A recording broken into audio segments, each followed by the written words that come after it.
dinaa ci joxe yoon nag ci benn inna anzalnaahu fi laylatul xadri boo ko jàngee nii ma la ko waxee ci kattanu yàlla ak mbaaxam darajay sayidina muhammadin lépp loo ñaan yàlla daf koy nangu.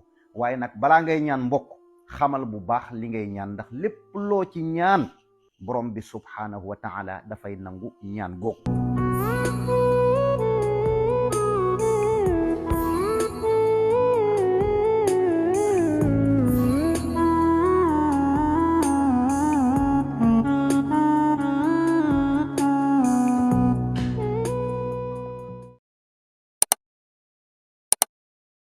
ne ci guddi moom la ñuy def laylatul xadri te yàlla moo wax ne xayrun min alfi shahr, benn guddi bu gën junne weer benn yoon rek lay ñëw ci at mi.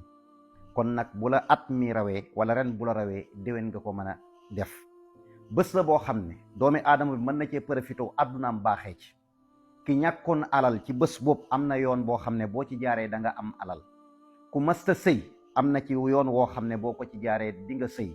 waaye ku mësta am jabar wala képp kuy dund xat-xat bésu laylatul xadri yàlla mën na laa dimbale ba mboolem xat-xat boo nekkoon nga génn ci su àndeek ndogalu borom bi subhaanahu wa taala. dinaa ci joxe yoon nag ci benn inna anzalnaahu fi laylatul xadri boo ko jàngee nii ma la ko waxee ci kattanu yàlla ak mbaaxam darajay sayidina muhammadin lépp loo ñaan yàlla daf koy nangu. waaye nag balaa ngay ñaan mbokk xamal bu baax li ngay ñaan, ndax lépp loo ci ñaan borom bi subhaanahu wa taala dafay nangu ñaan googu. dama bëgg képp koo xam ne jullit nga ngay wax ashhadu an la ilaha illa allah wa ashhadu anna muhammadan rasulullah na nga partager vidéo bi, nga abonné ci compte bi, nga dem ci commentaire yi nga bind sallallahu ala muhammadin. képp ku ko bind yàlla na yàlla defal la tawfiqu addina alaxira, yàlla nga dëkk ak yonent bi alayhi salaatu wassalaam. ba guddi laylatul xadr lim làmboo ci ay ngëneel dafa bari, waaye yoon wi ma la ci jox yoon gënu koo set, yoon gënu koo leer, te boo ko defee borom bi def tawfiq. gannaaw boo jullee say nawaafil ba pare diggante 4 heures du matin guddi 5 heures jàpp 6 heures du matin da ngay jàpp ba set nga julli ñaari rakaa bu nekk nga jàng ci ñetti inna anzalnaahu fii laylatil xadri.